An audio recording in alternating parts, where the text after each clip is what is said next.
안녕하세요. 반갑습니다. 보이는 라디오 헌책의 시간 여행 9월 여행 떠나보도록 하겠습니다. 저는 서평가 남정호입니다. 반갑습니다. 예, 반갑습니다. 아, 참 절기라는 게 그죠? 우리 조상님들 대단하다는 생각이 들어요. 입추 지나고 나서 너무 덥다 이 생각이 들었는데 어느새 또 보다 보면 여름 밤이라고 하기엔 그래도 뭐 안 켜고 자도 되겠는데 하는 생각이 듭니다. 우리 조상님들이 그 절기를 농사를 짓는 것들을 보고 이렇게 가장 잘 적용을 시켰다라고 하시는데 너무나 현명하고 신비롭고 그렇습니다. 여러분 한여름 굉장히 힘드셨죠? 저도 굉장히 더웠습니다. 코로나로 인해서 감염자도 점점 늘어나고 또 불쾌지수도 늘어가는 불쾌지수가 높다 보니까 가까운 사람들이랑 티격태격 좀 마음을 나누지 못하는 시간이 있지 않았나 하는 생각이 드는데요. 오늘 책 속 한 구절 퀴즈 가지고 온 책은 우리에게 잔잔한 위로를 주는 책으로 퀴즈 시작해 보도록 하겠습니다. 정영욱 작가의 책 가지고 왔습니다. 예, 잘했고 잘하고 있고 잘 될 것이다. 이 책에서 한 구절 퀴즈 뽑아봤습니다. 우리 정영욱 작가는 편지할게요. 참 애썼다. 그것으로 되었다. 밥 한 번 먹자 말하지만 얼굴 좀 보고 살자는 뜻입니다. 라는 다수의 책으로 굉장히 젊은 층에서 사랑을 많이 받고 있는 작가죠. 위로를 하고 따뜻한 말을 건네는 글을 쓰고 있는데요. 이 책의 한 구절을 읽어드리도록 하겠습니다. 우리는 미완이라는 고충을 안고 아주 조금씩 휘청이며 살아가고 있습니다. 인생은 누군가에 의해 설계된 것이 아니고 나 스스로 만들어가는 것이기 때문입니다. 곧 흔들리며 살아가는 우리가 이상할 것은 없다는 말입니다. 라고 얘기를 하고 있습니다. 나를 응원할 용기 없이 걱정과 두려움을 안고 몹시 지쳤을 이들에게 전하고 싶은 말들을 지금 이 책에서 다루고 있는데요. 어떻게 보면 우리는 평생 못 마주치고 그냥 스쳐 지나가다가 죽을지도 몰라요. 그죠? 우리가 서로를 알지 못하고 평생을 모르고 살았다고 하더라도 먼 곳에서 당신 참 잘하고 있고 잘 해내고 있고 잘 될 겁니다 라고 응원을 해주는 그런 문구들이 아닌가 하는 생각이 드는데요. 그의 문장은 너무도 평범하지만 위로와 공감을 전하면서 마음을 쓸어내리게 만듭니다. 자신감을 잃은 사람이 다시 용감하게 내일을 맞이하도록 끊임없는 공감을 전해주는 이 책. 예, 서두에서 말씀드렸던 이 책의 제목은 무엇일까요?가 오늘의 문제입니다. 정영욱 작가의 2021년 신간이에요. 부크럼에서 나왔습니다. 따다닥 따다닥 따다다닥 잘잘잘이라고 하는데 이 풀 네임을 맞춰주시면 되겠습니다. 책 제목을 아시는 분은요, bm.com.kr로 정답과 성함 연락처 보내주시면 되겠습니다. 다시 한번 말씀드릴게요. 책 제목을 아시는 분은 young 그리고 bm.com.kr로 정답과 성함 연락처 주소 보내주시면 저희가 준비한 선물 보내드리도록 하겠습니다.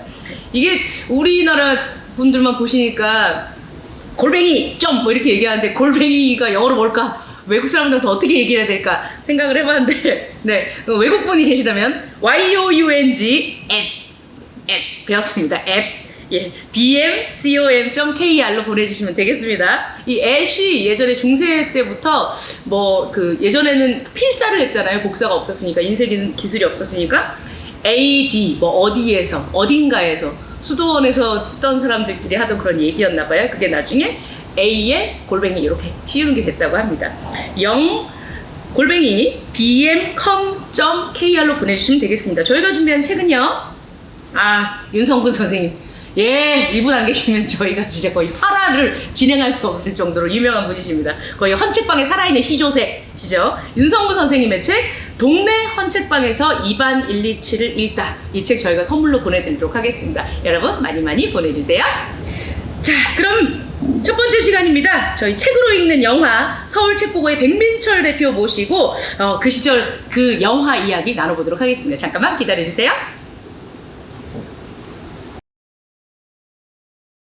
네, 첫 번째 시간입니다. 책으로 읽는 영화 서울책보고에서 얼굴로 뽑힌 남자, 예, 백민철 대표님과 함께 얘기 나누겠습니다. 어서오세요. 너무 잘생겼다. 감사합니다. 뭐야, 바꿔 끝이 원래 주는 거 있었을 거 아니야. 먹튀하지 마. 오늘 참 단아하시네요. 진짜 할 말이 너무 많아. 참 단아하세요. 예, 알겠습니다. 예. 개그맨처럼 안 보여요. 아, 그래요, 진짜. 네. 다행이에요. 고맙습니다. 백민철 대표님 한 여름 동안 네. 굉장히 우리 지금 서울책보고에서 행사도 너무 많이 하고 네. 예 고생 많이 하셨잖아요. 어떠셨어요 이번 여름? 제가 한 건 아니었고. 네. 저 숟가락만 얹을 뿐이다. 네. 아니 저희 그 계속 여름에도 네. 그 아이들 가족들 대상의 이제 가족 아이들 위한 이제 네. 특강도 이제 했었고 이제 마지막 특강 남아 있고. 네네. 네. 그리고 이제 전시도 또 이제 새로운 전시 가을 되니까 전시도 준비하고 있고요. 네, 그렇게 진행하고 있습니다. 굉장히 반응이 좋았습니다. 그 아이들 그 성교육 관련된 것도 또 그렇고 있었고 역사 여행도 있었고 그렇죠. 글쓰기도 있었고 네. 이런 굉장히 다재다능하신 많은 분들을 섭렵하고 계신데 네. 앞으로도 또 계속해서 이런 일들이 있는 건가요? 방학 맞아서 한 건가요 이번에? 이거 방학 때 항상 저희가 방학 특강으로 원래 이제 가족들하고 엄마랑 뭐 이제 엄마든 아빠든 아이랑 같이 이제 우리가 북콘서트 하면 네. 그전에 어른들 성인들 중심의 그런 강연들이었는데 네. 이제 아이랑 엄마랑 같이 들을 수 있는 그런 강연으로 방학을 맞이해서 이렇게 준비해 봤습니다. 저 링크 뜨면 지인들한테 막 보내거든요. 이제 많이 방송국 관계된 분들도 오셔가지고 너무 재밌었다고 이런 얘기 해주시는데. 링크 많이 보내요? 네네, 그럼요. 저희 설득 보고 들어가면. 거짓말 같은데. 진짜. 쑥 코가 길어지고. 네. 정말입니다. 되게 좋은 것들 많이 있고요. 그 아이들을 키우시는 엄마 입장에서는 하루하루 어떻게 방학에 때워야 되나. 그리고 애들 뭐 이런 거 같이 했던 거를 네. 적어가야 된다고 하더라고요. 그러니까 그런 걸 하려면 저희 서울책보고가 딱 정확하다. 여름방학 놓치셨으면 겨울방학에도 할 겁니까? 해야죠. 네, 할 겁니다. 아니, 방학 때여서 그런지 아이들하고 어머니하고 이렇게 많이 오셔가지고 이렇게 좀 오래 계시는 분들이 되게 많아졌어요. 그렇군요. 또 엄청 시원합니다. 예, 또 겨울엔 또 엄청 따뜻할 거예요. 그러니까 항상 오셔가지고 저희 서울책보고 좀 챙겨주시고 봐주시기 바랍니다. 자, 백민철 대표님, 우리는 영화 얘기 또 해봐야겠죠? 네, 이제 영화? 네. 영화 얘기? 시절이에요. 지난주 이제 덕후 얘기했잖아요. 너무 재밌었어요. 재밌었어요? 네네.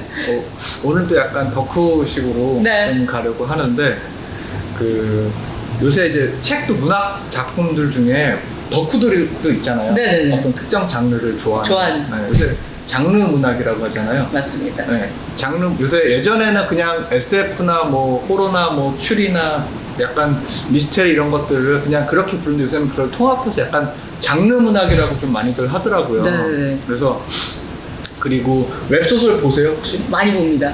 그래요? 예, 많이 봅니다. 네. 웹소설도 보면은 되게 접근성이 되게 쉽잖아요. 그리고 작가 나의 스토리를 또 너무 간편하게 올릴 수 있고 거기서 또 이게 확 떠가지고 또 된 김동식 작가님도 그렇게 해서 이제 그분 진짜 완전 찌찌뽕이에요. 오늘 나 김동식 작가님 궤변 늘어놓는 그 책 보고 있는데. 소설. 그래요? 네네네. 굉장히 1000편 넘는 소설 쓰셨잖아요, 김동식 작가님. 그러니까요. 완전 숏폼으로. 그런 식으로 이제 많이 했는데 예전에도 그런 게 있었어요. 비슷한 게. 예전에 혹시 펄프 픽션이라고 들어봤어요? 바바바밤밤밤밤 이치. 영화 펄프 픽션인데 그 펄프 픽션이 예전에 그 1896년도에 6년부터 한 1950년대 한 50년 근간에 처음 들어봤어요? 펄프 픽션? 영화 제목만 알고. 영화 제목이 펄프 픽션인데 펄프 픽션이라는 그게 원래는 이제 싸구려 소설, 저질 소설을 원래 펄프 픽션이라고 해요. 그래요? 네, 영화 쿠엔틴 타란티노 펄프 픽션도 그렇긴 한데 그게 그 펄프 매거진이라는 그에 있는 소설 잡지가 있었어요. 근데 그때는 그게 왜 그래? 펄프가 뭐예요? 종이 그거잖아요. 네네네. 그래서 되게 저질 종이로 만든 책이었어요. 예를 들면 우리 막 똥종이 갱지 뭐 이렇게 얘기하는 그 것처럼. 당시 때 예를 들면 고급지가 뭐 한 25센트 정도였다고 하면 펄프 픽션에 들어가는 그 종이 잡지 종이 가격 한 10센트 정도. 그러니까 반값도 안 되는 이제 그런 것들이 그래서 이제 이제 그런 잡지에 실린 소설들이 이제 펄프 픽션이라고 많이 일컬어졌었고 그때 당시에는 어떤 장르 문학의 종합 선물 세트 뭐 SF, 호러 뭐 다 장르물로 정말 지금 따지면 그런 것들이 되게 많이 들어있었고 그리고 거기에 있던 이제 후대 작가들이 또 내용도 되게 자극적이에요. 뭐 강도, 살인, 폭력 뭐 이런 것들만 다 또 아까 말한 쇼폼처럼 짤막짤막한 단편들도 되게 많아요. 그래서 근데 그 작가들이 나중에 추후에는 되게 많은 그런 영향력을 또 끼치게 되고 또 쉽게 쓸 수가 있다 보니까 작가들의 어떤 또 그 당시 때 생계 수단도 될 수 있고 그리고 이제 우리 그 독자들하고도 쉽게 만날 수 있는 지금 웹소설이나 브런치처럼 네, 그렇게 만날 수 있는 그런 하나의 뭐 플랫폼? 뭐 약간 뭐 그런 느낌? 아니 근데 어떻게 그렇게 만날 수 있었을까요? 뭐 가판대나 이런 데서 팔았나? 예전에는 그렇게 했었죠. 예전에 저번 주에 제가 얘기했듯이 그 책 조그만 단행본들 네네. 얘기했었잖아요. 서점에서도 막 책을 낸다고 했었잖아요. 맞아요. 뉴욕 미스테리 서점에서 했던 것처럼. 그러니까 그런 식으로 예전에는 그렇게 가판대 우리 영화 같은 거 보면 옛날 50년대, 40년대 영화 보면 그런 거 되게 많이 나와요. 그렇게 나와 있던 것들이. 네. 그리고서 오늘날 뭐 판타지나 네. SF라든지 그런 하나의 장르를 어떤 팬덤을 또 만들고 있잖아요. 지금도. 그렇죠. 예전에도 그랬었어요. 근데 그때 당시에 이 펄프 픽션 되게 유명한 작가들도 있어요. 펄프 픽션은 펄프 그 쪽마책으로 내는 걸로 유명한. 그러니까 펄프 픽션 하면은 우리가 타란티노 감독의 그 영화를 생각을 떠오르잖아요. 네. 근데 펄프 픽션이라는 그런 장르가 있었어요. 우리나라 지금 장르 문학 하듯이. 그래서 그때 이제 그 당시 때 뭐 지금 나중에 유명한 뭐 작가가 마크 트웨인. 마크 트웨인? 허클베리 핀하고 톰 소yer. 진짜? 네, 그분도 거기서 그렇게 그 출신? 네, 했었고 또 되게 유명한 SF 작가예요. 이름 들어봤을걸? 아이작 아시모프. 오, 예. 로봇 3대 로봇 3대 얘기하는 그런. 오. 아네. 그렇구나. 3대 SF 작가죠. 그분이. 그쵸. 아서 클라크랑 그다음에 로버트 A 하일라인하고 같이 세계 3대 SF 작가인데 아시모프 거는 저도 어렸을 때 네. 단편을 되게 많이 봤어요. 그분은 어떻게 SF 단편집하면 꼭 내용이 되게 많이 있어서 그분 되게 그리고 교수예요. 과학자고. 오, 그분이 그 로봇에 대해서 뭐 이제 명명 내고 로봇 3부작도 있고 본인 세계관의 그런 3부작도 있는 그 되게 유명한 작가예요. 여기 펄프 픽션 출신. 그렇죠. 아 그리고 여담인데 네. 맞나? 아시모프였나? 아시모프가 지금은 죽었는데 네. 나중에 죽은 게 밝혀진 게 에이즈로 죽었다고 그러더라고요. 아, 진짜요? 네. 여담입니다 이거. 찾아봐야겠다. 알고 혹시 여담이 제일 재밌네요. 확실히 모르겠어요. 네. 그래서 영화는 그럼 뭐겠어요? 펄프 픽션. 펄프 픽션이지. 나 누군지 알아요. 등장인물. 액션 이거 했었던 되게 유명한 여자. 거기 유명한 배우들 우마 서먼이 나오고. 맞아, 존 트라볼타. 존 트라볼타. 맞아. 뭐 막강하죠. 라인업들은. 그 좀 나이 좀 있으신 분들은 하비 케이텔, 뭐 크리스토퍼 월킨, 브루스 윌리스, 그다음에 뭐 브루스 윌리스 나왔어요? 브루스 윌리스 나오죠. 그래서 우리나라 때는 그때 당시에는 브루스 윌리스가 제일 인지도가 높아서 우리나라 그 오리지널 포스터가 있고 국내 포스터가 있잖아요. 거기에 메인에 브루스 윌리스 사진이 있어요. 진짜? 네, 예전에 그렇게. 비중이 그렇게 크지 않은데 존 트라볼타가 주인공 아니에요? 오마스하고? 그 영화는 우선 이제 영화부터 얘기하면 네. 이 영화는 타란티노 감독의 두 번째 작품이에요. 두 번째 작품인데 그 해에 칸 영화제 황금 종려상을 받아요. 이 영화로요? 네, 몰랐어요? 몰라. 1도 몰랐어요. 펄프 픽션이 칸 영화제 황금 종려상을 받아요. 칸에서 제일 높은 최우상, 아카데미 최우상 받듯이. 그때 경쟁을 붙었던 예술 영화들이 뭐 이름 너무 오래돼서 기억이 안 납니다. 그 레드, 화이트, 블루 세계 3색 영화. 그래. 줄리엣 비노시랑 그 나오는 뭐 이렇게 영화 있어요. 맞아. 그 포스터 되게 유명하잖아요. 커피숍 가면 그 다 당시 때 있어. 그랑브루랑 그건 다 있었어. 레드. 그랑브루는 이렇게 던지는 게 있었고 그거는 흐르는 강물처럼. 까먹어. 맞아. 로버트 레드포드 감독이 흐르는 강물처럼. 그러면 그랑블루는 뭐였지? 그랑블루는 그 물에서 돌고래 한 마리 뛰어가고 수영 이렇게 딱 떠있는 사진. 그렇구나. 네. 그렇구나.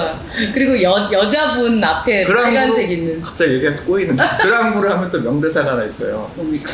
거기서 장르노가 이런 얘기를 해요. 자기가 18살 때 되게 사랑했던 여자가 있대요. 근데 그때는 그 여자를 위해서 자기는 죽을 수도 있었다고 얘기를 해요.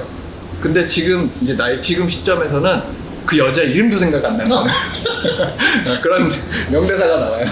근데 딱 우리 지금 얘기할 때 막 흥분하고 이런 거 보니까 우리랑 비슷한 연배에 계신 분들은 다 그 영화 기억하실 거고 다 이 대사에 맨날 맞아, 커피숍 맞아 가면은 하실 거예요. 그 커피숍 가면은 옛날에는 전화기가 다 있었어요. 맞아요. 알아요? 맞아요. 커피숍 가면은 딱 그 전화기랑 배터리가 항상 있었어요. 맞아요. 삐삐 빨리빨리 하고 빨리 전화해줘야 돼. 앉아서 계속 그 전화 그 하고 그 커피숍 가면 다 이렇게 그 포스터들 다 맞아, 붙어 맞아. 있었고 그랬죠. 맞아. 아, 펄프 픽션에서 그 황금 종려상을 이제 받았던 작품인데 그때 황금 종려상을 받은 영화들 보면 이제 흥행 순위가 있어요. 근데 그게 그 마이클 무어의 화씨 149인가? 그 9.11 테러 네네네. 그거 나오기 전까지 10년간 1위였었어요. 근데 사실 칸이나 이런 데서 영화 받은 게 우리나라에서 흥행하거나 이러기가 드물지 우리나라는 않아요? 조금 또 제 얘기할 건데 그게 700만 달러로 만든 영화거든요. 되게 저예산이요. 네, 저예산인데 미국 북미 기준으로 그 당시 때 1억 달러 벌어들인 게 그다음에 글로벌 전 세계 2억 달러. 그러니까 700만 달러 투자해서 3억 달러를 벌어들인 아주 효자예요. 그때 제작사가 미라맥스라고 지금은 많이 나오는데 되게 중소 영화사예요. 예전에 뭐 스크림이나 공포 영화 같은 그런 만드는 이제 그런 제작사인데 완전히 크게 떴죠. 네. 그리고 지금 최근에 뉴스에 쿠엔틴 타란티노가 그 펄프 픽션에 나오는 잘린 그 7가지 삭제 장면이 있는데 네. 거기에 대본을 그 NFT 대체 불가능한 토큰 있잖아요. 네. 그걸로 경매에 붙이겠다고 했다가 미라맥스하고 지금 최근에 소송이 붙었어요. 야, 이것도 재밌네요. 그래서 지금 그 NFT 가지고 이 저창작자, 이 저작권에 대한 것들의 어떻게 볼 것인가 하는 그런 또 좀 이슈가 있는 그런 이제 소송이죠. 대표님 어떻게 생각하십니까? 누가 이길까요? 저 소송의 내용의 본인을 정확하게 몰라가지고 이거 예전에 되게 비슷한 뭐 사례도 되게 많아요. 그게 이제 그 창작자하고 그때 영화 이제 판권을 어디까지 이제 아마 좀 오래돼서 그거를 어떻게 저기 했는지는 확실히 모르겠는데. 맞아. 그때 당시에 어찌됐건 펄프 픽션 그리고 펄프 픽션으로 다시 돌아가면 할 얘기가 진짜 많다. 왜 그러냐면은 네. 타란티노가 원래 되게 영화광이었어요. 원래 비디오 가게 점원 출신인데 알아요? 아니요, 몰라요. 비디오 가게 원래 점원 출신이에요. 그래서 비디오 가게 점원 출신에서 영화에 대해서 되게 박사였고. 우리나라로 치면 영화 마을. 나 영화 마을 알바했었잖아. 그래, 이러면 좋아하게 된다니까. 고등학교 때 저도 고등학교 3년 내내 비디오 가게에서 아르바이트했어요. 그렇구나. 그래서 영화에 대해서 그렇게 그냥 영화만 주구장창 판 거야 고등학교 때부터. 고등학교 때부터 이제 20대까지. 네, 나도 쿠엔틴 타란티노를 나도 이제 쿠엔틴 타란티노의 롤 모델이 되겠다. 네, 그랬었던 거죠. 그랬는데 어찌됐건 그 타란티노가 그때 당시에 트루 로맨스라는 각본을 썼어요. 그 영화 처음부터 이제 시작한 건 아니고 트루 로맨스라고 그 토니 스콧 지금 탑건 개봉했잖아요. 네네네. 탑건 1편 찍은 감독. 리들리 스콧의 이제 동생, 리들리 스콧이 형이고 동생인데. 그래요? 네, 둘이 형제예요. 토니 스콧이 만든 그 탑건 거기에서 그 트루 로맨스의 각본을 썼어요, 타란티노가. 거기도 영화 배우들이 엄청 많이 나와요. 오빠 되게 많이 한다. 저요? 근데 거기까지 얘기가 너무 길어지니까 그래서 그것도 할 얘기가 많은데 그거랑 이제 그거를 시나리오를 판 돈으로 펄프 픽션 저수지의 개들을 만들고 그 저수지의 개들을 만들어서 그걸로 데뷔를 해서 썬댄스 영화제에서 상을 받고 그 다음에 이제 펄프 픽션을 쓴 건데 타란티노가 원래 각본을 되게 잘 써요. 그리고 그 영화가 아카데미 각본상도 받았었어요. 그 당시 때. 그리고 대사들이 끊임없어요. 배우들의 대사들이. 근데 그래서 한국 시기에 좀 안 맞아요. 한국 사람들이. 번역이 제대로 안 되고 얘기가 길어져서 길어요. 그리고 펄프 픽션 영화가 153분인데 국내에서는 잘렸어요. 22분이. 그래서 123분으로 개봉을 했었어요. 그 당시 때는. 그 폭력적인 장면들하고 이런 것들 때문에. 근데 우리 90년대는 검열이라고 그래가지고 영화 엄청 드러냈었어요. 알아요? 맞아요. 뭐 별거 아닌 장면에도 그게 되게 또 유명한 또 산으로 갈 수 있는데 유명한 영화 중에 제5원소. 안에 그 릭배성 감독의 제5원소 영화도 원래 132분인데 이것도 잘린 거예요, 시간이. 우리나라 개봉작이. 왜 잘랐냐면은 극장들이 영화 시간을 맞추려고. 이게 120분이 넘어가 버리니까 예를 들면 7회 상영인데 이렇게 생각하면 못하는 거야. 그러니까 극장 측에서 그걸 잘라버린 거예요, 편집을. 그래서 릭배송이 그때 내한했었는데 그 장면을 보고 열이 받아가 딱 자기가 시계를 쟀더니 정확하게 15분 잘렸다고 하고서 일본으로 가버렸었던 에피소드도 있어요. 그렇구나. 네. 그리고 타란티노도 그때 한국에 펄프 픽션이 우리나라에서 지금은 전 세계 최초 개봉 많이 하잖아요. 네네네. 그 당시 때 전 세계 최초 개봉. 우리나라에서? 네. 오, 그렇구나. 왜냐하면 그때 미라신 코리아에서 이걸 판권을 미리 샀었거든요. 아하. 그래서 빨리 그걸 칸 영화제 받았을 때 빨리 이제 개봉을 했고, 아까 얘기한 브루스 윌리스 그 포스터 이제 했었던 거죠. 이 펄프픽션 하나에서 파생되는 얘기들이 굉장히 많아요. 그때 펄프 픽션이 그 타란티노가 이제 내한을 했었잖아요. 내한을 해가지고 그 잘린 것도 이제 봤어요. 근데 그건 이해했었고, 그때 당시 타란티노가 되게 인상 깊었던 게 한국에 왔더니 가족들하고 영화를 보러 가는 거를 되게 인상 깊었다고 얘기를 하더라고요. 그 당시 때. 서양에 그런 게 없었나 보죠, 우리나라? 그러진 않았을 것 같은데 근데 그 인터뷰를 또 했던 사람이 누군 줄 알아요? 누구요? 박찬욱 감독. 오, 와, 이게 되게. 박찬욱 감독이 원래 그 영화 해가 다른 꾸는 꿈이라는 이승철 씨 나온 주연이에요. 그건 또 그걸로 데뷔를 했어요. 가수? 응. 가수 이승철이요? 이승철 씨, 나연희 씨랑 다른 해가 꾸는 꿈이라고. 원래 되게 활적인 감독이었어요, 박찬욱 감독이. 그리고 되게 흥행에 실패해가지고 공동경비 그 JSA 하기 전까지 약간 충무로에서 안 쓰는 감독 중에서, 그래서 그걸 하다가 아까 영화 마을을 차리셨어, 그분이. 비디오 가게. 그래서 타란티노는 비디오 가게 점원을 했었고, 이분은 비디오 가게 대여점을 해가지고 둘이 대화도 많이 통했고, 그때 인터뷰를 했던 분이 박찬욱 감독이었어요. 야, 이거 뭐를 퍼레로라 그러나? 이거 그 평행 이론? 이거 쫙 놓고 보니까 다 똑같은 사람들이 비슷한 근데 사람들이. 박찬욱 감독이 올드보이로 칸 영화제에서 똑같이 황금 동료상을 받았을 때 심사위원이 쿠엔틴 타란티노였어요. 눈물이 막 났겠다, 그 사람. 근데 그래가지고 타란티노가 많이 몰아줬다라는 얘기가 있었는데, 그건 아니라고 하더라고요. 보니까. 그렇군요. 펄프픽션 우리 내용 들어가지도 않았는데. 아직 내용도 안 들어갔죠. 근데도 이렇게 겉벌이 얘기를 많아. 장난 아니에요. 너무 얘기가 많고. 그리고 풍성한데. 타란티노 감독이 또 봉준호 감독을 되게 좋아해요. 그래가지고 2013년도에 본인이 사비를 들여가지고 국제영화제, 부산국제영화제를 찾아왔어. 그래서 봉준호 감독하고 토크를 한 거예요. 즉흥적으로. 내가 그걸 봤던 기억이 나. 네, 그렇게 좋아했었어요. 아니, 지금 우리가 계속 이제 지난달부터 덕후 얘기를 하는데, 진짜 제가 타란티노 감독 너무 엄청 좋아했어요. 덕후네요, 진짜. 조사를 엄청 많이 하셨네. 조사가 아니라 어렸을 때 알고 있던 스토리인 거예요, 원래. 예. 그래서 봉준호 감독이 아카데미 시상식 때 상 받을 때 저게 타란티노 형한테 고맙다는 식으로 타란티노 형이라고 하는 게 있어요. 그때 그렇게 해서 그 얘기가 나왔군요. 근데 되게 근데 타란티노 감독이 원래 아시아 영화나 아시아 문화에 되게 관심이 많아요. 그래서 킬빌도 그 일본 거 되게 좋아해요. 맞아. 이소룡만 옷 입고 나오잖아요. 네, 일본 거에 대한 것도 되게 좋아하고. 그리고 영화로 이제 좀 들어가면 영화가 보면 되게 파격적이에요. 나도 처음에 극장 가서 봤을 때 너무 대단했어. 왜냐면 그때 당시에는 이게 영화가 되게 많은 에피소드들이 있는데 다 연결이 돼요. 그리고 시간 배치가 다 달라. 좀 헷갈리게 됐어요. 그러니까 되게 그때 당시엔 되게 파격적인 구성이었어요, 이게. 근데 우리가 이제 영화를 하면 옛날엔 지방에는, 지금은 디지털로 돼 있는데 영화 지방 같은 데 가면은 필름 영사기를 돌리잖아요. 그 영사 기사가 편집본을 보던 시간 분배가 되게 엉망으로 돼 있으니까 본인이 시간 분배대로 다 맞춰가지고 틀어놓은 편집본이 있다는 거야. 그래서 타란티노가 그거를 구해달라고 했던 그런 에피소드도 있어요. 근데 이게 정말인지 아닌지는 모르겠는데 예전에 그랬던 게 있었어요. 그러니까 영사기 선생님이 이거 잘못했나봐 이러면서 자기가 혼자서 그러니까 그런 식으로 타란티노가 그런 거에 되게 관심이 많아서 예전에 킬빌도 개봉했을 때, 일본에서 개봉했을 때 평론가가 킬빌 오리지널 포스터를 이렇게 다른 일본 평론가 그렸던 자기만의 어떤 포스터를 그려놓은 게 있는데 그거를 또 일본 가서 받아갖고 와서 자기 집에 걸어놓기도 했었어요. 쿠엔틴 타란티노, 펄프 픽션 뭐 다 나오는구만요. 그렇죠. 예, 영화 마을에 도민철까지. 네, 저도 전 비디오 산책이었어요. 비디오. 영화 마을이 아니라 달라. 저는 비디오 산책. 영화 마을은 저거였거든. 부엉이.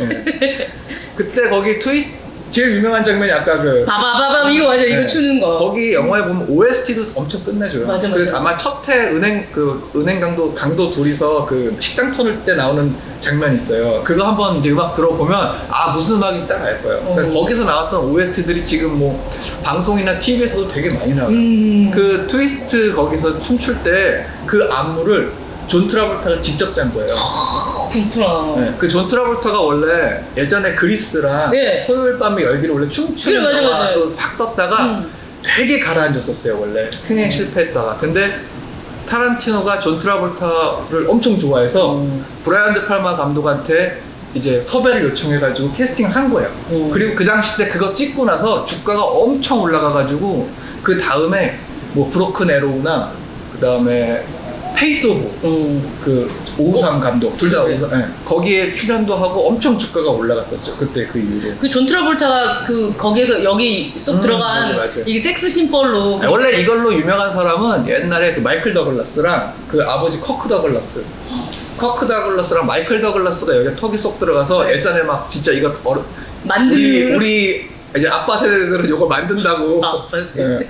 우리 때는 안 그랬어요. 우리 아빠 세대들이 요거 턱에 요거 만든다고 네. 막 한참 그러긴 했었죠. 아 진짜 이렇게 얘기를 듣다 보니까 영화에서 문화도 볼 수 있고 파생되어 왔었던 그러니까 키즈들이라고 하나요? 이렇게 네. 점점 더 커지고 병행 이론 이렇게 확 펼쳐서 나올 수 있었습니다.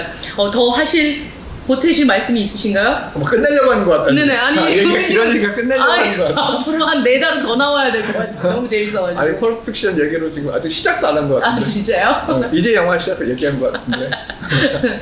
겉다리만 계속 얘기한 것 아, 같은데. 네네. 그럼 좀 알았어요. 내용을 좀 얘기해 주시겠어요?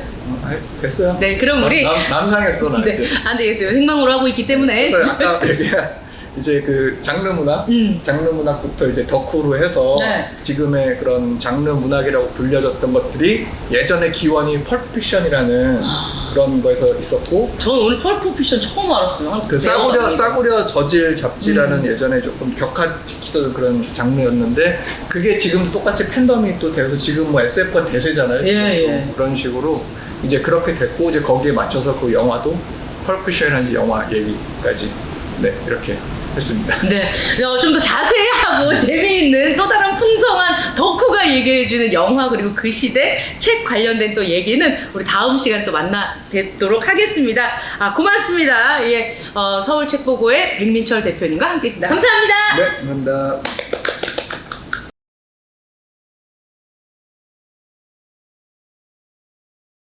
네, 책으로 읽는 영화 백민철 대표와 함께 얘기 나눠봤고요. 두 번째 시간입니다. 책과 헌책방 최종규 선생님과 함께하는 헌책방 이야기 나눠보도록 하겠습니다. 최종규 선생님 모시겠습니다. 어서 오십시오. 네, 반갑습니다. 안녕하세요. 반갑습니다. 정규 선생님. 또 계속해서 또 이제 최종규 선생님의 SNS를 보면 또 어디를 다니시고 또 어떤 일들이 있으시고 어떤 글들을 이제 마무리를 지었다 이런 사소하고 소소하고 재미있는 얘기들이 담겨 있는데 이번 달에도 많이 다니셨더라고요. 네. 남정민님도 네, 저도 그 어느 야구단이 야구를 좋아하거든요. 그래서 와르르 무너져서 큰일 났습니다. 네. 어쩌고 저쩌고 했다는 것들을 예, 맞습니다. 봤습니다. 네. 그, 최준규 선생님의 어떤 그 글들이나, 그 사진? 이런 것들을 보면 되게, 옛날 것들이 주는 어떤 힘이 있다는 생각이 들어요. 계속해서 우리 말을 연구를 하시고 하니까 참 뜻깊은 일들을 계속 하고 계신다. 누가 알아주지 않아서 서운할 만도 한데. 그 서운해 했으면요 네. 오래 못 삽니다. 그리고 네. 명이 짧아진다. 서운해하면은 이 일을 못 하기도 하고요. 다만 말씀하시니까 생각해 볼 수가 있는 게 네. 제가 국어사전이라는 책을 쓰다 보니까 누가 서운하지 않느냐 하고 이제 물어보면은 그러면 서운이라는 말은 무슨 뜻일까? 서운이란 말은 무슨 뜻일까요? 그리고 말 및 어원은 뭘까? 그렇게 생각을 해요. 그러니까 서와 운 이 두 가지가 들어가는데 서와 운. 이를테면은 서툴다라든지 설익다라든지 서두르다 그게 서가 얽히는 말이고 네. 운은 울다라든지 울다. 그런데 또 울다는 웃다하고도 얽히거든요.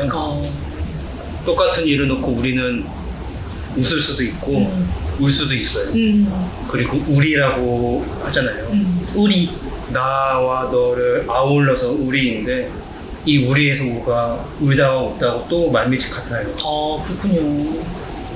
모이는 또 아우르다의 우가 들어가거든요. 어우르다의 우도 들어가고 그러니까 따로 있지 않고 둘이나 여럿이 함께 있을 적에 우가 들어가거든요.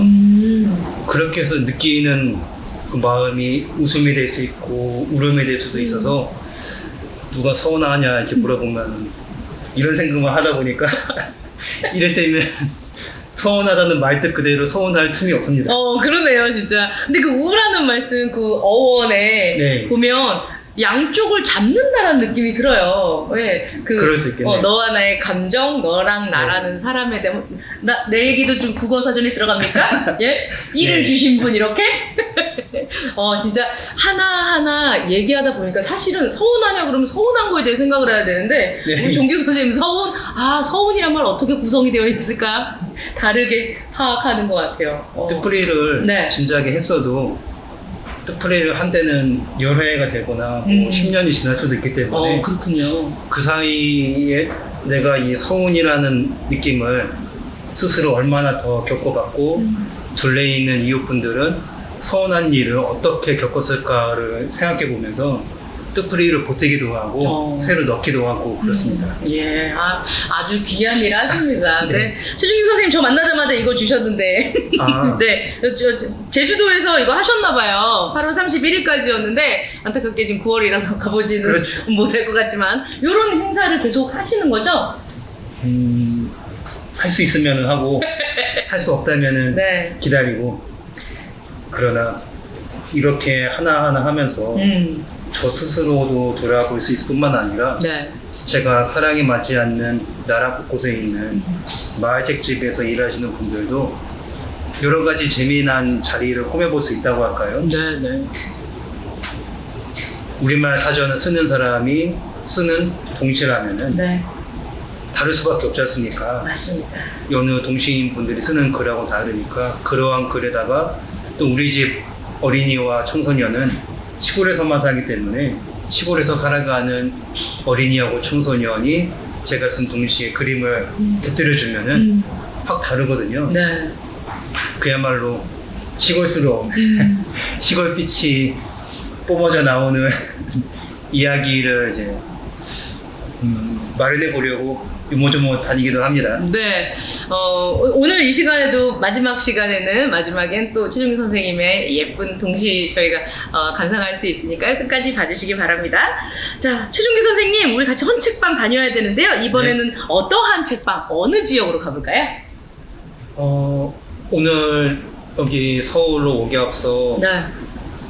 한 1회였나 열흘이었나 충북 충주에 갈 일이 있었어요. 충주, 예. 전라도 고흥에서는 충청도에 가려면은 강릉 가는 길 못지않게 오래 걸리거든요. 빙글빙글 돌아서. 네. 참고로 최준기 선생님 운전을 하시지 않기 때문에 네. 예, 계속해서 그러게요. 예, 발품 팔고 우리가 아는 고속버스라고 하죠. 네. 그런 버스. 그리고 그런 쪽으로 가다 보면 시외버스가 더 많잖아요. 고속이 안 다니는 경우가 있죠. 고속은 거의 서울, 부산, 대구처럼 큰 도시 이제 무정차로 가는 게 고속버스고 네. 저처럼 이제 군 단위에 사는 사람들은 돌고 도는 시외버스를 타죠. 그렇습니다. 그래서 충주를 가려고 길을 알아보니까 고흥에서는 광주광역시를 거쳐서 수원에 거친 다음에 수원? 네, 그 다음에 수원에서 충청도 충주 쪽으로 가는 시외버스가 있어서 그 사이에 내리면 되는데 마침 그 빨리 달리는 길 고속도로에서 한참 막혔어요. 네네네. 아유, 고생하셨습니다. 그러니까 틈이 수원에서 1시 반에 갈아탈 버스를 저녁 5시쯤 버스를 타야 했거든요. 어허. 한 3시간 반쯤 비어서 그러면 저는 할 일이 그 비는 틈에 여기 수원에 있는 그동안 잘 못 가 직집에 가자 해서 아하. 여기 서울책보고에 남문서점 지기님이 책을 이제 들여놓으시기도 하는데 네. 수원에는 팔달문 곁에 남문서점하고 오복서점이라고 하는 헌책집이 큰 길 건너로 마주보면서 있어요. 그렇군요.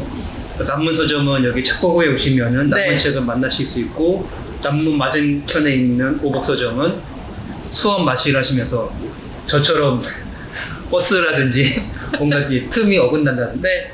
분이라든지 또 수원에 계신 분, 그 수원과 가까운 인천, 서울에 계신 분들, 그리고 일부러 수원에 있는 수원 성곽이 되게 예쁘지 않습니까? 네네. 수원 성을 보러 가시는 분들, 또 요즘에는 수원에서 새를 보는 분이 부쩍 늘었어요. 새요? 예. 오, 새가 나타나요? 도시에도 새가 많거든요. 오, 그렇군요. 그리고 수원시에는 예전 서울대 농대가 있던 자리를 네. 수원시에서 그곳을 그 지역 문화 예술을 가꾸는 길로 활용하려고 아주 크게 바꿨거든요. 네. 그 서울대 농대라고 하는 그 농업대학교였기 때문에 나무가 아주 우거졌어요. 그리고 거기에 이제 탐조 책방이라는 이름으로 독립 책방도 한국 들어왔거든요. 네네. 이름이 탐조 그대로 새를 보는 이야기를 이제 꾸려 나가는 책방인데, 탐조 책방. 네. 거기에 지난달에 들렀을 적에 아직 수원에서는 이제 제비 등기는 못 찾았지만은 그 수원역하고 가깝거든요. 기차역하고. 그쪽에 제비가 거기 찾으러 자주 온다고, 자주 모신다고 하더라고요. 역쪽으로 가는 거죠, 제비도. 그러니까 이제 서울대 농대 그쪽이 거의 오래된 숲처럼 있다 보니까 거기에 제비로서는 거미라든지 풀벌레 먹이가 많아서 자주 찾아온대요. 그렇군요. 아무튼 지금 다른 얘기만 했는데, 네네. 그러니까 이렇게 수원에서는 새를 보러 오는 분들 많아요. 요즘에는. 그 어떻게 보면 큰 도시지만 수원도 곳곳에 잔디밭이라든지 작은 숲이라든지 공원이라든지 또 서울의 농대 같은 여러 가지 이제 자연이 이제 있기 때문에 새가 꽤 많고 많다고 하는 새도 여러 새가 있어서, 그렇게 새를 보러 수원으로 마신하시는 김에 팔달문도 슬쩍 한번 둘러보고 네. 팔달문 곁에 있는 오복서점에도 마시를 해보시면은 이러한 책이 있구나 하고 이렇게 새롭고 재미난 책을 만날 수도 있구나. 왜냐하면은 그동안 이제 말씀이 여쭙기도 했지만은 헌책집에는 새 책도 들어올 수 있지만은 헌책이란 우리가 한번 읽고서 손을 거친 책이지 않습니까? 네. 그리고 적지 않은 책들은 널리 사랑받지 못하고서 사라지기도 해요. 사라진 알차고 아름다운 책이 그곳에 있는 걸 볼 수 있고, 오복서점에 틈틈이 이제 들을 적마다 놀라는 대목 가운데 하나는 일본 책하고 중국 책이 꽤 있더라고요. 아, 그렇군요. 왜 있나 하고 그 책을 쭉 보면은 수원 쪽에서 사시는 어떤 분이 깊이 공부를 하시면서 그분이 보시던 책을 이제 많이 내놓으셨더라고요. 그러니까 여러 관례에서 깊이 공부하신 분들이 남긴 책들, 또 공부하고서 이제 마친 수십 페이지를 묵은 책들이 헌책방에 들어오거든요. 그리고 지난해 오복서점에 갔을 적에 갓 들어와서 본 책이었는데 한 5, 60년 묵은 악보책이 아직 그대로 있더라고요. 악보책이요? 네. 오, 5, 60년이면은 뭐랄까 풍금을 치던 시절인가요? 우리는 풍금이지만 그 네. 일본 책이거든요. 아하. 일본에서는 여러 가지 책을 알차게 잘 엮으니까요. 다시 말하면은 우리로서 50년대, 60년대 또 70년대까지도 제대로 이제 피아노 악보라든지 여러 가지 악기 악보가 없었어요. 네. 다 일본 것을 사왔죠. 또는 일본 악보를 그대로 이제 옮겨서 쓰거나.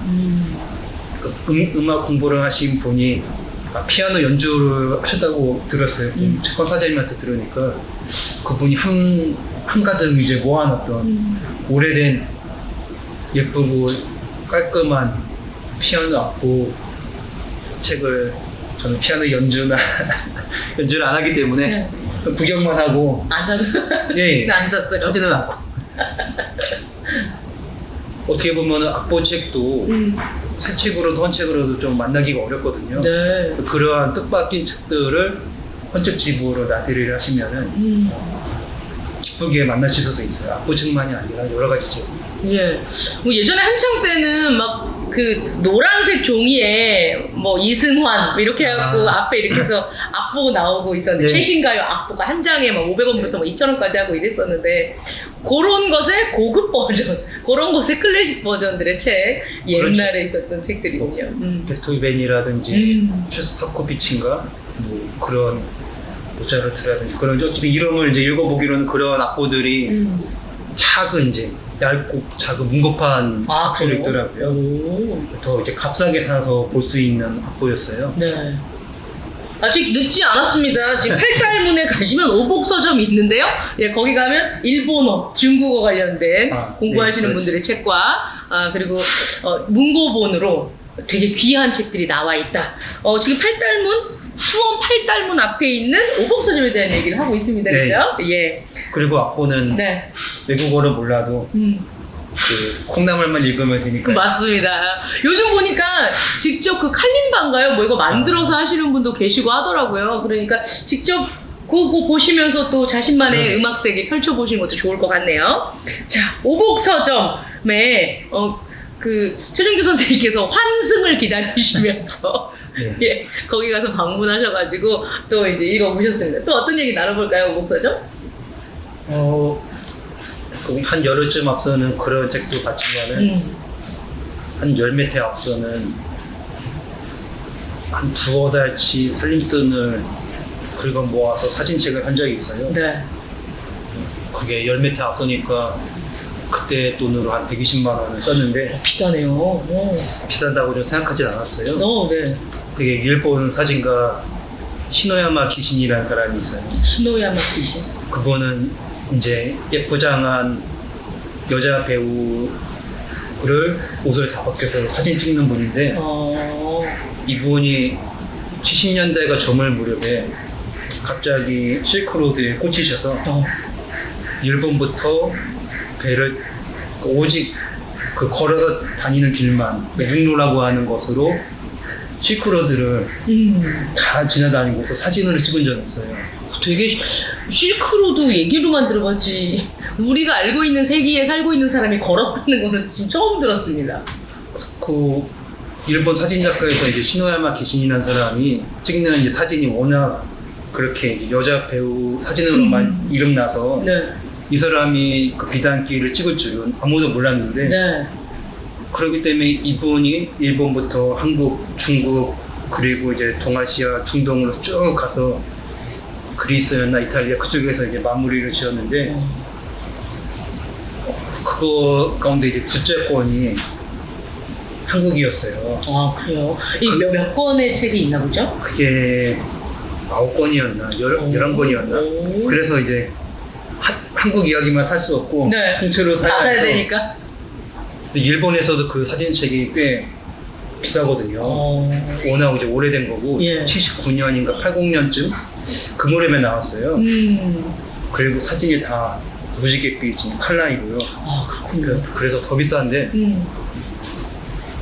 그 우리나라 이야기에서 다시 말하면은 70년대 초중반이라고 할 수 있는 서민들이 살아가는 모습을 네. 일본에서 예술 사진을 찍는 분이 올칼라로 한 권짜리로 두툼하게 담아줘서 그 하나를 사려고 120만 원을 열 밑에 와서 쓴 적이 있습니다. 한 권에 120만 원짜리 거예요. 아니 그거 다 묶어서 질은. 네, 하나만 뺄 수 없기 때문에. 그 지금 소장하고 계신. 그렇죠. 그래서 이제 제가 하는 도서관에 책 보러 오시는 분들 있으면은 저로서는 그 책을 이제 의뢰에 이제 꺼내서 보여드리죠. 그래서 꽤 많은 분들한테 보여드려서 저는 그 사진값을 뽑고도 남았다고 생각해요. 그 사진책에 돋보이는 사진 가운데 하나는 쌍둥이 자매가 쌍둥이 동생을 업고서 돌보는 사진이 2장 들어가거든요. 너무 귀엽겠다. 70년대 중반 아마 문경이었나 충청도 어느 쪽에 산골에 사는 두 아이인데 한국편. 네 포대기로 네네네네. 쌍둥이 자매가 네. 쌍둥이 동생을 하나씩 이제 업었어요. 그 흑백으로 찍었으면은 가난한 아이들이었을 텐데 네. 빛가리는 사진으로 찍다 보니까 얼마나 그 옷이나 포대기가 고운지 몰라요. 그리고 또 어떤 시장에서 찍은 사진에는 아기를 포대기 업은 아줌마가 한 4-5 사람이 같이 나오는 대목이 있는데 그것도 빛깔이 드라마 사진이다 보니까 네. 흑백으로만 찍었으면은 가난하게 일하는 한국 여성들 모습이겠지만은 알록달록 차림새, 알록달록 포대기를 보면은 가난하다는 모습이 아니라 아, 이렇게 아기를 사랑하고 돌보면서 지내는 수수한 사람들이구나 하고 이제 볼 수 있어서 그런 대목에서 이웃나라에서 찍은 우리나라 70년대 초중후반 모습 사진이 대단히 빛나더라고요.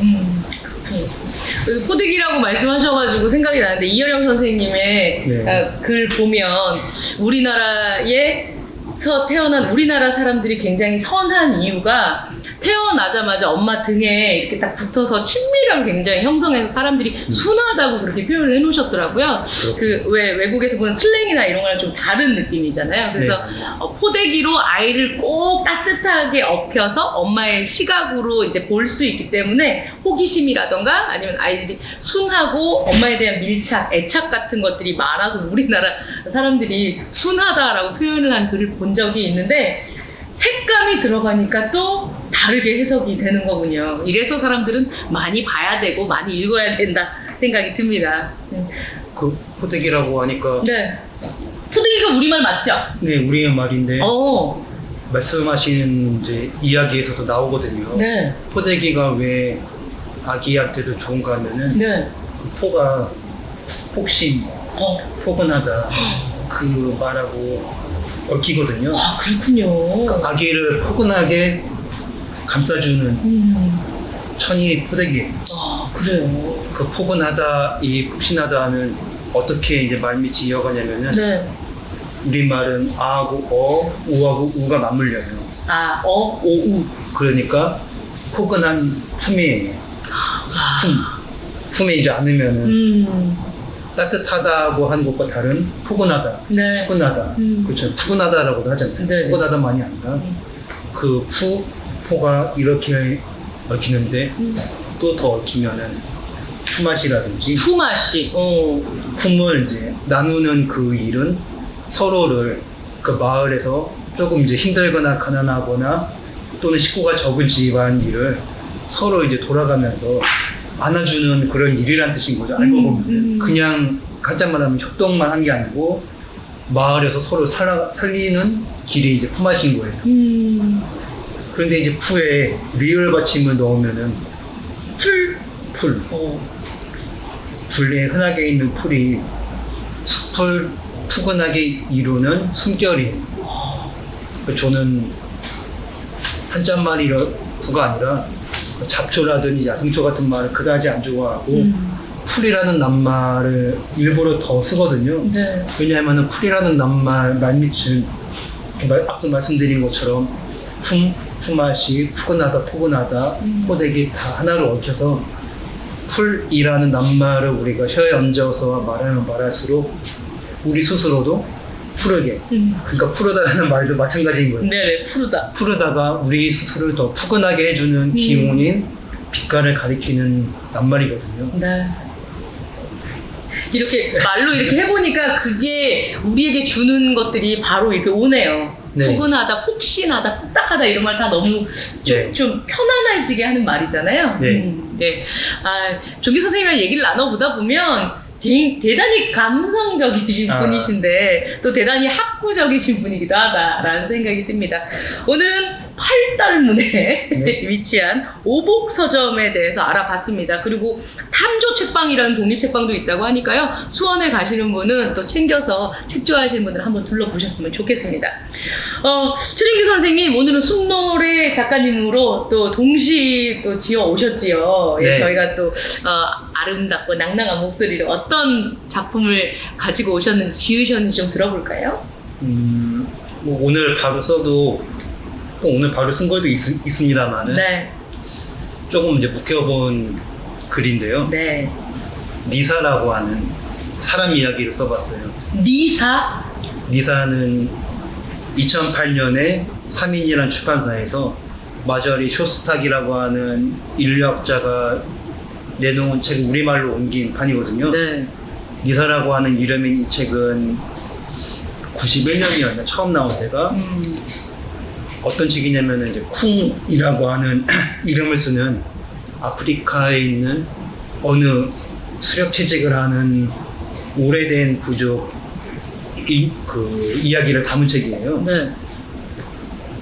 그 수렵채집이라고 하는 그러니까 들에서 나오고 숲에서 거두는 그대로 살아가는 살림이기 때문에 아주 마땅히 글이 없고 그렇죠. 책이 없고 학교도 없고 병원이나 정부도 하도 없는 그러한 살림이에요. 그런데 저 니사라고 하는 그 아주머니한테서 이야기를 듣고 쿵이라고 하는 사람들이 어떻게 살아가는가를 담은 그 책을 읽어보면은 지식이나 교육이나 학문, 정치, 예술, 문화 아무것도 없으나 아이들이 대단히 싱그럽고 튼튼하고 슬기롭게 잘 자라요. 그리고 이 사람들이 따로 누구한테서 배웠는지는 이제 그 책을 낸 사람은 이제 쉽게 이제 서양 학문을 보면 쉽게 알기는 어렵지만은 남녀 평등이라고 하는 것도 일찍부터 그렇게 자리를 잡은 모계 사회라는 거예요. 어떻게 그러한 삶을 이룰 수 있을까 하는 것이 궁금해서 책을 엮으신 분이 한 30년 가까이를 그 사람들하고 같이 있으면서 이야기를 받아서 남겨놓고 받아낸 이야기를 한 10년에 걸쳐서 정리한 다음에 낸 책이거든요. 오래됐네요. 오래 작업했어요. 저 책이 우리말로는 2008년에 나왔는데 2008년 제가 이제 큰아이를 낳은 해였어요. 그래서 큰아이를 이제 돌보면서 저 아프리카에서 사는 쿵 조계에서 니사라고 하는 아주머니가 아이를 낳아 돌본 이야기를 크게 배웠어요. 그때 배운 이야기를 16줄 동시로 썼습니다. 네. 자, 그러면은 쿵 부족의 이야기인 거죠? 네. 쿵 부족에 있는 니사 아주머니께서 해주신 얘기로 나왔던 얘기를 어떻게 동시로 나오셨는지 들어보도록 하죠. 네. 니사. 싸우다가 죽으면 어리석어. 혼자 끌어안으면 무거워. 따갑고 차가우면 외로워. 스스로 안 지으면 힘들어. 아이를 낳으면 삶을 보여주고 같이 놀고, 어른으로 크면 살림을 가꾸고 사랑을 펴고, 들쑥바다란 바보집 누리는 밝은 터전. 해 바람비는 오늘을 밝게 돌보는 빗살. 숲을 머금는 너는 숲빛으로 물들며 노래하고, 푸른 별 품는 나는 파란 하늘 안으며 춤춘 단들. 그 첫 줄에 네. 적은 싸우다가 죽으면 어리석어는 이 쿵족 사람들은 전쟁이나 말 그대로 싸움을 아예 안 한다고 하더군요. 그렇군요. 그 싸우다가 다치거나 죽는 일은 명예나 용기가 아니라 아주 어리석은 일이라고 가르친대요. 그런 일이 있으면은 그냥 달아나라고. 싸울 일이 있으면은 다투거나 뭐 주먹다짐 하지 말고 그냥 그 자리에서 벗어나라고. 그러면은 어느새 싸울 일도 다 사라지고 네. 서로 즐겁게 어울릴 수 있는 길이 열린다고 그렇게 또 이제 지낸다고 하더군요. 그 싸울 일이 있으면 도망가거나 피해라 이거 소자정법에 나오는 그렇군요. 아주 훌륭한 개 아닙니까? 네. 네, 그리고 이 싸우다가도 부부관계나 이런 거에도 싸우다가도 네. 좀 언성이 높아지거나 그러면 잠깐만 이러면서 피하라고 하는 말인데 이 뭐 학식이나 이런 거랑 상관없이 이렇게 자연스럽게 네. 큰 부족들이 이렇게 배우는군요. 싸우다가 죽으면 어리석어, 혼자 끌어안으면 무거워, 나눠서 그렇죠. 할 수 어떤 있다는 걱정이 얘기예요. 있으면 다 털어놓고 함께 한다는 거죠. 혼자 하면은 스스로 그 무게에 눌려서 이를테면 이제 우울증이라든지 자살 충동이 이제 빠지기 쉽지만은 뭐든지 아주 작은 거라도 다 이야기하고 끝까지 그거를 기다리면서 들어주고 그렇게 이제 풀어나간다고 하더군요. 그렇군요. 최근에 그 정신과 선생님이셨던 이근우 박사님께서 난 죽을 때까지 유쾌하게 살고 싶다 그분께서 이제 자존가들이라는 책에 인터뷰하신 내용을 봤더니 그 경청하는 것이 어른들에게도 트레이닝이고 이제 뭐라고 표현을 해야 될까요? 어른들에게도 굉장한 훈련이고 배움이죠 다. 예, 근데 그거를 듣는 그 시간 동안도 다 배웁니다. 뭐 이렇게 그렇죠. 얘기를 하더라고요. 말하는 사람, 그 젊은이들의 말을 새로운 신조어를 배우는 것도 공부고 네. 그것을 끝까지 듣는 것도 공부다 이렇게 말씀을 하시더라고요. 여기 보니까 딱 그런 말이네요. 혼자 끌어안으면 무거워 얘기 많이 하고 그 어른들로부터 또 많은 정보, 삶의 이치나 이런 걸 좀 배워야겠다 이런 말이 또 여기 들어가 있습니다. 니사 선생님 한번 봐야겠네요. 말은 안 통하겠지만. 아 책으로 네. 한글판이 있으니까. 그럼 이 책 제목은 뭡니까? 책 이름이 니사. 책 이름이 니사예요. 네. 그리고 아까 선생님께서 설명해 주셨던 그 일본 작가의 이름은 뭡니까? 시노야마 기신이에요. 시노야마 기신. 기신. 예, 오늘 니사 선생님과 시노야마 기신 최종규 선생님 덕분에 우리가 소개팅 해봤습니다. 예, 최종규 선생님 마지막으로 하실 말씀이 있으실까요? 우리 남정미님이 말씀하신 대로 네. 잘 듣다 보면은 듣는 동안에 딱 할 말이 많은데 뭐 답답할 수 있는데 가만히 입을 다물고 들으면요, 내가 어떤 말을 들려줘야 하는가 하고 머릿속으로 차근차근 갈무리할 수 있더라고요. 네. 그러니까 듣는 일이란 그것도 즐거운 배움 가운데 하나라고 늘 느껴요. 그러니 오늘도 저는 듣기란 무엇인가를 기쁘게 배우면서 네. 이 자리에서 수원 책집 이야기도 하고 사뿐히 공으로 돌아가겠습니다. 네, 오늘 고생하신 최종규 선생님에게 다시 한번 큰 박수 부탁드립니다. 고맙습니다. 고맙습니다.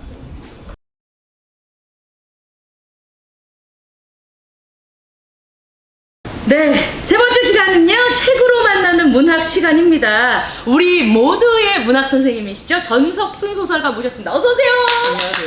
반갑습니다. 네, 제 개인적으로 전석순 선생님 뒷조사를 많이 하고 다니는 여성으로서.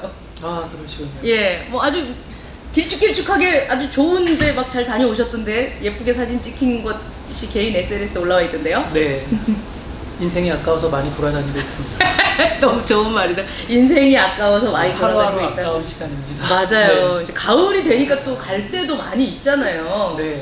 선생님은 또 춘천 홍보대사 아니시겠습니까? 네, 춘천 많이들 놀러 오세요. 일단 딱 갔을 때 춘천 하면 제일 먼저 어디 오세요라고 얘기를 해주고 싶으세요?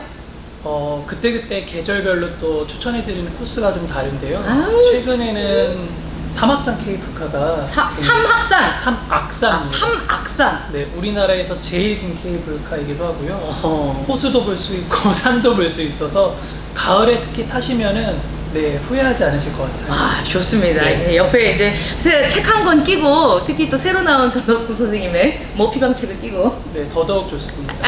예, 그리고 또 춘천 책도 있잖아요. 네, 두 개 같이 보시면 아마 케이블카의 재미가 2배로 더 늘어날 것 같습니다. 예, 전석순 선생님 책과 함께하는 가을 스타트 하셨으면 좋겠습니다. 선생님, 우리 이번 달에는 어떤 문학 이야기 나눠볼까요? 오늘 제가 소개시켜드릴 책은 1995년 이상문학상 수상 작품이기도 한 윤우명 선생님의 하얀 배라는 소설을 가지고 왔습니다. 윤우명 선생님. 최근에는 전집이 발간되어서 네. 다른 또 버전도 살펴볼 수 있는데요. 아마 이 작품집으로 많이들 알고 계실 것 같아요. 네. 이상문학상 수상 작품집으로. 1995년 이상문학상을 수상한 하얀 배. 네. 일단 뭐 배 어떻게, 통통배가 하얀색일까요? 아니면 먹는 배가 하얀색일까요? 이 작품 보시면은 그 배는 먹는 배도 아니고 타고 다니는 배도 아니고요. 녹지 않는 눈을, 산 위에 녹지 않는 그 눈을 상징합니다. 그렇구나. 이거 읽지 않으면 절대로 말 못하겠다. 어디 가서 자랑해야겠어요. 네, 저도 좀 읽은 티를 내려고 이거 꼭 말씀드려야겠다 생각이 들었는데요. 네. 멀리서 보면 그게 하얀 배처럼 보여서 아. 하얀 배라는 제목을 가지고 있는데요. 네. 1년 내내 녹지 않는 눈처럼 우리에게도 1년 내내 평생 동안 녹지 않는 무언가가 있지 않을까라는 생각이 들었어요. 어허. 그게 이 글 속에서는 모국어입니다. 모국어. 네. 이게 지금 1995년에 이상문학상 수상한 작품이잖아요. 네. 95년에 뭐 하셨어요? 95년에 뭐 했는지 기억이 나면은 천재일 것 같은데 95년에 아마 학교 다니면서 언제 어른이나 언제 아침 일찍 안 일어날 수 있나 그런 고민하지 않았던 시기였나라는 생각이 드네요. 저도 초등학생쯤이었었던 것 같은데. 네, 저도 학창 시절 어느 쯤에 예. 있었던 것 같습니다. 아니 그러면은 이때의 얘기를 지금 읽었을 때 약간 좀 어려운 말들이 많잖아요. 우리 그 소설가 선생님들이 네. 옛날부터 쭉 쓰셨던 또 윤유명 선생님은 워낙 또 글을 심도 있게 잘 쓰시는 선생님이시다 보니까 이해가 가능한가요? 어린 학생들이 봐도 이 소설은 뭐 그렇게 크게 어렵게 다가올 것 같진 않아요. 네. 그리고 이 소설의 굉장히 인상적인 부분 중에 하나는 안녕하십니까 라는 말 사실 별말 아니잖아요. 인사말로 많이 안녕하십니까? 쓰시고요. 근데 이 소설을 읽고 나면은 아마 안녕하십니까가 정말 애틋하고 정말 애절하게 들리실 것 같아요. 그게 소설이 주는 또 하나의 방향이 되지 않을까라는 생각이 듭니다. 네. 왜냐하면 이 소설은 화자가 카자흐스탄의 한국교육원에서 한 작품을 받으면서 시작이 됩니다. 문유다라는 사람이 쓴 말 배우는 아이라는 글을 받게 돼요. 네. 근데 이 문유다라는 사람이 쓴 글 속의 주인공은 고려인이에요. 고려인. 네. 근데 이 고려인 이 화자가 고향인, 할아버지의 고향인 한국에 가고 싶어서 굉장히 한국말을 열심히 공부합니다. 그래서 막 외쳐요. 안녕하십니까를 굉장히 외치고 이게 우리 민족의 말이라는 것을 잊지 않기 위해서 외치는 장면이 등장을 하는데 화자가 이거에 굉장히 큰 감동을 받죠. 그래서 러시아에 취재를 가면서 네. 이 중앙아시아에도 좀 들려서 이 문유다라는 사람을 한번 만나보고 싶다라는 생각으로 떠나게 됩니다. 근데 쉽게 만나면 너무 재밌을 텐데 너무 이제 좋을 텐데 네. 굉장히 우여곡절이 많아요. 뭐 차도 망가지고 또 이 사람은 이사를 가버렸고 또 숙소 해결도 굉장히 어려웠고 근데 결국엔 마지막에는 결국 만나거든요. 만나서 실제로 듣습니다. 이 사람이 얘기하는 그 안녕하십니까를. 그래서 그 안녕하십니까가 그 울리면서 모국어에 대해서 또 우리 언어에 대해서 또 우리도 언어를 잃어버린 시기가 있었죠. 일제강점기 때 우리가 또 언어를 너무 쉽게 생각하고 잃어버린 시기에 대해서 떠올리게 되는 작품이어서 한번 읽어보시면은 교훈도 받을 수 있고 또 우리가 흔히 쓰는 매일매일 말 안 쓰는 날이 없잖아요. 맞아요. 우리가 매일매일 쓰는 말에 대해서 한 번 더 고민하게 만드는 작품이기도 합니다. 예전에 조정래 선생님의 강의를 좀 들은 적이 있었는데 그때 조정래 선생님께서 소설을 읽는 것은 우리 모국어에 대해 은혜를 갚는 것이다 라고 얘기하는 게 기억이 나네요. 그러니까 네. 소설가들은 이런 문학 작품 우리가 딱 봤을 때 바로 명상화 될 수 있게끔 굉장히 많은 순서로 배치를 하고 노력을 하고 막 이렇게 하시면서 우리에게 우리말의 아름다움을 또 선사해 주시잖아요. 전석순 네. 작가님 물론이고요. 네. 저도 조금 보탬이 되면 좋겠습니다. 아주 큰 보탬이 되고 있습니다. 그 생각하면서 얘기 네. 들으니까 좋다. 읽어봐야겠다 이런 생각이 드네요. 맞습니다. 제가 찾아보니까 소설 나는 고백한다에 나오는 한 신부님이 이런 말씀을 하신다고 해요. 인간은 국가 안에서 사는 게 아니라 언어 안에서 살아간다. 또 프랑스의 한 철학자는 이방인을 규정을 할 때 이방인은 모국어를 잃어버린 사람이다라고 규정을 하시기도 한 걸 보고서 이 소설과 좀 연결이 되었었는데요. 이 소설에는 아까 말씀드렸던 것처럼 고려인이 등장을 합니다. 네. 조금 낯선 개념일 수도 있을 것 같아요. 고려인이라는 사람들에 대해서 한 번 더 생각해 볼 수 있는 것도 이 소설의 중요한 포인트가 될 것 같은데요. 네. 우리나라에서 6,000km 정도에 떨어진 중앙아시아에 살고 있는 고려인이라는 민족이 있습니다. 네. 우리와 닮았지만 또 한편으로는 다른 점도 있는 민족인데요. 우리는 좀 있으면 추석이죠. 네. 가장 큰 명절이 추석이죠. 설 추석인데 이들에게는 단오가 가장 큰 명절이라고 해요. 단오. 네. 그리고 아리랑을 잘 모르시고 또 탈춤이나 사물놀이를 한 번도 보신 적이 없는 분들도 많이 계시대요. 네. 또 한국에는 와본 적 없는 분들도 많이 계시고 하지만 이들이 먹는 음식은 우리랑 똑같이 밥, 국, 나물, 김치 이렇게 식생활은 또 비슷하다고 합니다. 언어도 약간 비슷한 면이 있는데요. 네. 이들은 1937년 스탈린의 이주 정책을 통해서 강제로 이주당한 아주 뼈아픈 기억을 가지고 있는 민족입니다. 연해주 일대에 사는 20만 명 정도의 우리 민족이 강제로 이주를 당하게 되었는데요. 이 과정에서 통계가 정확하게 잡혀져 있지 않지만 10,000명에서 25,000명 정도가 목숨을 잃기도 했다고 합니다. 그래서 현재 카자흐스탄에는 11만 명 정도의 고려인이 지금 살고 계시다고 해요. 근데 이 강제 이주가 불법이었다라고 결정이 난 것은 1993년 4월의 일이었습니다. 그러니까 굉장히 오랜 시간 동안 이게 불법이다 아니다 옥신각신하다가 불법이다라고 이제 확정이 된 거는 굉장히 오랜 시간이 흐른 후였죠. 그래서 중앙아시아로 허허벌판이 남겨졌어요. 정말 아무것도 없는 허허벌판에 이 고려인이 남겨졌는데 이때 이제 살아가야 되니까 이제 고민도 많이 하고 또 뭔가를 세우기도 해야 되는데 고려인들이 이 허허벌판에 제일 먼저 세운 것은 뭐였을까요? 글쎄요. 지금 우리 오늘 얘기 나누면서 오다 보니까 무슨 네. 언어비나 이런 게 아닐까? 언어비. 네. 집보다 먼저 세운 게 있어요. 학교? 맞아요. 학교를 먼저 세웠다고 해요. 그래서 이 여러 소수 민족이 살아가고 있는 곳이 카자흐스탄이라고 해요. 근데 카자흐스탄의 그 많은 민족들 가운데에서 우리 고려인은 유일하게 거지가 없다고 해요. 오. 왜냐하면은 아마 교육열 때문에 학교부터 지을 정도로 교육열도 뛰어나고 또 우리나라 사람들은 굉장히 부지런하잖아요. 맞아요. 그 허허벌판을 농장으로 가꿀 정도로 굉장히 부지런했기 때문에 거지가 없는 민족이라고도 합니다. 신기하네. 네, 그래서 언어를 이제 지켜나가야 되는데 그럴 수 없는 상황이었어요. 당시 소련 정부는 언어를 금지시키고 또 러시아어를 하지 못하면은 취업도 안 되고 삶도 흔들려야 되기 때문에 흔들릴 수밖에 없기 때문에 우리나라 말을 못하고 러시아어나 또 다른 언어를 배워야 되는 상황에 놓여 있었다고 해요. 그래서 이게 시간이 지나고 세대를 거치면서 우리나라 말을 조금씩 잊기 시작을 하고 또 지금 우리나라 말을 잘 못하는 고려인들도 많이 계시다고 합니다. 그래서 그런 실정들을 이 소설을 통해서 우리가 면밀하게 살펴볼 수 있지 않을까라는 생각도 해보게 됩니다. 아니 우리가 딱 보면 이제 이 방송 나가고 다음 달이면 우리가 10월이라서 또 한글날도 네, 있고 또 그때 되면 예쁜 한글 말로 된 뭐 음악부터 시작했고 막 이런 네. 거 선발하잖아요.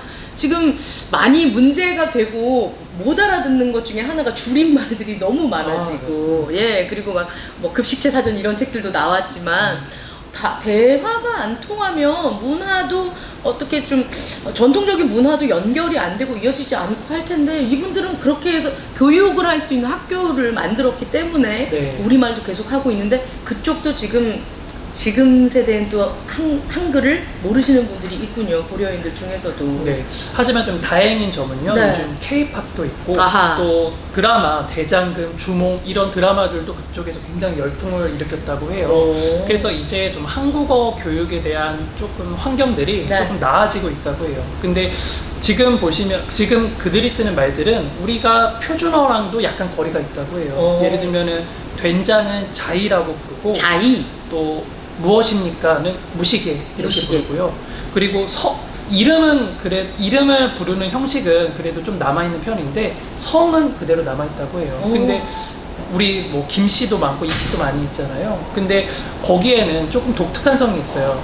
리가이라는 성이 있다고 해요. 리가이. 예, 그래서 이게 이씨인가 뭔가 이걸 따져서 살펴보니까 우리가 성이 뭡니까 할 때 이가요, 전가요 뭐 이렇게 무슨 가를 붙여서 얘기할 때가 있잖아요. 그래서 이가요가 이게 자꾸 바뀌면서 리가이가 되지 않았나라고 보기도 한다고 해요. 그렇구나. 그리고 잘 지냈냐 이런 말을 우리나라에서도 쓰기도 하는데요. 일 없냐? 일 없냐? 네. 오. 그래서 잘못 들으면은 진짜 일이 있는지 없는지를 물어보는 말처럼 오해하시기도 한다고 합니다. 그래서 지금은 이제 조금 한국어 교육에 대해서 조금 열려 있으니까 우리가 조금 나은 환경들을 네. 또 생각해 볼 수 있지 않을까 싶습니다. 그 윤우명 선생님은 참 얘기를 안 할 수가 없는데 글을 굉장히 잘 쓰시잖아요. 네. 예. 그 지금 1995년에 상 받은 작품이랑 네. 지금 볼 때는 또 느낌이 좀 다를 것 같아요.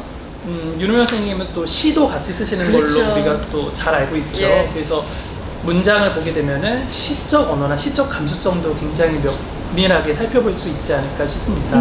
얼마 전에 제가 다른 자리에서 배웠을 때에는 네. 죽을 때까지 쓰겠다 그런 말씀하신 적 있었거든요. 네. 아마 계속해서 또 좋은 작품 써주시지 않을까라는 생각도 할 수 있지 않을까 생각이 듭니다. 네. 그때 해주신 말씀 중에 이 작품과 관련돼서 인상적인 말씀이 왜 우리 지하철 많이 타시잖아요. 예. 외국인들이 지하철을 종점까지 타고 가면은 한국어를 어느 정도 익힐 수도 있다고 하시더라고요. 오. 그만큼 쉬운 말이고 또 우리에게 인상적인 말이기도 한데요. 한국어는 우리 많이들 아시겠지만 1997년에 유네스코 세계문화유산에 선정되었습니다. 네. 가장 과학적인 문자, 가장 발달한 문자, 또 가장 합리적인 문자라는 평을 받기도 했는데요. 근데 요즘 보면은 한국어가 많이 또 훼손되어 있죠. 맞아요. 다른 자리에서 들었던 말 중에 인상적인 말이 스크린 도어라는 말 많이 쓰잖아요. 근데 지하철 안에서는 문이 열린다고 얘기하고 지하철 밖에서는 스크린 도어가 열린다고 하니까 이게 좀 어긋난다고 하더라고요. 도어와 문은 사실 같은 얘기인데 어디에선 영어를 쓰고 어디에선 또 외국어 우리나라 말로 얘기를 하고요. 또 시니어 클럽 네. 이런 것들도 사실은 좀 낯선 말이 될 수 있겠죠. 참 글을 보면 저는 사실 좀 어려운 말들 보면 찾아서 좀 해석하고 넘기는 것들이 있거든요. 네. 그런데 저 얼마 전에 지하철 탔는데 옆에 그 군인 100일 휴가 같은 거 나오신 네. 군인이랑 친구가 이렇게 책을 앉아가지고 지하철에서 핸드폰을 이렇게 보면서 스마트폰을 보면서 막 얘기하다가 어려운 단어가 있었나 봐요. 근데 네. 그게 제가 옆에 들었을 때 어려운 단어가 아니었거든요. 야, 심파극이 뭐야, 심파극이? 근데 일단 못 알아줘서 일단 거기서 약간 좀 못 알아줄 수도 있겠다 생각을 했는데 하고 나면 우린 모르면 찾아보잖아요. 야, 석순아, 심파극이 뭐야? 심파가 뭐야? 네. 몰라. 그래? 넘어가. 넘어가더라고요. 저는 제 생각에는 언어가 왜 누가 리텐슈타인이었나요? 자기가 알고 있는 비트겐슈타인이었는지 알고 있는 네. 단어가 자신의 세상이라고 하잖아요. 이 세상에서 넘어가려면 이거 하나는 알고 그 슬프고 애절하고 그랬었던 거세한 장르를 그렇게 부르는구나를 알고 넘어가면 내가 지금 살고 있는 것보다 훨씬 더 조금 더 큰 단위의 세계를 볼 수 있을 텐데 하는 안타까운 말이 들더라고요. 같은 맥락으로 최근에 심심한 사과가 참 이슈된 적이 있었어요. 네네, 심심에 대해서. 네, 학생들이 그러면 재밌는 사과와 심심한 사과는 무슨 차이가 있는지 헷갈려하는 경우도 있었는데요. 제가 찾아보니까 모국어가 참 중요하다고 생각이 들었던 것 중에 하나가 외국에 사는 노인분들 중에서는 이제 모국어를 쓰는 의사를 만나는 게 참 어려우시다고 해요. 근데 모국어를 쓰는 의사에게 치료를 받으면은 사망률이 무려 크게는 54%까지 떨어진다고 하는 조사 결과가 있더라고요. 신기하네요. 그래서 아픈 거와 또 공감대 형성을 위해서 모국어가 또 이렇게 생명과도 직결될 정도로 중요한 의미를 갖고 있지 않나라는 생각도 해보게 되었어요. 또 전 세계 아동들 가운데에서는 모국어로, 우리는 당연히 한국어로 수업을 받는데 네. 모국어로 수업받지 못하는 아이들도 무려 40% 정도가 된다고 하니까 모국어에 대한 의미를 또 다시 한번 되새겨보게 되지 않나라는 생각도 듭니다. 예전에 한창 영어 조기 유학 붐 있었을 때 애기들이 보내고 나면 한글도 제대로 못 됐는데 가서 네. 영어를 익혀서 다시 대부분이 한국으로 다시 돌아오잖아요. 네. 그러면 굉장히 정체성에 혼란을 갖고 살더라고요. 왜냐면 여기서 이 단어나 이것이 주는 따뜻함, 어떤 느낌도 모르고 가서 다시 또 외국의 맞아요. 얘기에 대해서 배우게 되는 거니까요. 그 맥락으로 또 인상적인 말씀 중에 하나가 한국 외국어대학교 교수님 중에 한 분이 네. 외국어를 잘 공부할 수 있는 방법에 대해서 말씀하신 게 있거든요. 궁금하네요. 저도 영어를 잘 못해서 네. 좀 유의 깊게 봤는데요. 정말 아이러니하게도 외국어를 잘 공부하는 방법은 모국어를 정확하게 구사하는 거라고 합니다. 그렇게 머릿속 안에 모국어에 대한 정확한 틀이 잡혀야지만 다른 언어도 좀 더 쉽게 들어올 수 있다고 하니까 우리 말씀하신 것처럼 모국어를 먼저 좀 명확하게 우리 구사한 다음에 또 외국어도 살펴보면은 더 효과적으로 외국어를 공부할 수 있지 않나라는 생각도 듭니다. 야, 이게 진짜 또 다 연결이 돼 있어요, 보면. 네. 조정래 선생님이 말씀하셨던 것처럼 모국어에 대한 은혜를 갚기 위해서 또 윤우명 선생님의 하얀 배 읽어가면서 하얀 배가 먹는 것도 아니고 내 배도 아니었구나. 네, 요것도 맞습니다. 깨달으면서 또 머리에서 한 번 더 사유가 확장이 일어나는 거고요. 네. 네. 계속해서 이 말씀을 드리자면은 우리 언어가 우리 지구촌에서 혹시 몇 개의 언어가 쓰이고 있는지 아세요? 글쎄요, 몇 개 언어가 있을까요? 한 200여 개? 6,500개 정도의 어휘가 쓰이고 있다고 해요. 엄청 많네. 근데 한 조사에서 이 언어들 가운데에서 22세기가 되면은 1,500개 정도는 사라질 거라고 예상을 한다고 합니다. 그래요. 근데 이 조사에서 또 같이 또 연구한 게 그러면 100년이 지나도 여전히 살아남을 어휘들은 뭐가 있을까를 조사했을 때 영어도 있었고 중국어도 있었고 또 일본어도 있었고 또 독일어도 있었고 프랑스어도 있었는데 안 돼요, 말하지 마세요.